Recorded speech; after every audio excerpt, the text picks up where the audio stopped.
தாயாய் பிறக்கவில்லை, உணர்ச்சியோ மறையவில்லை.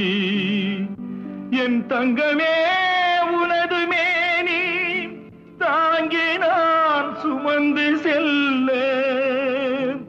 எனக்கொரு பந்தம் இல்லை.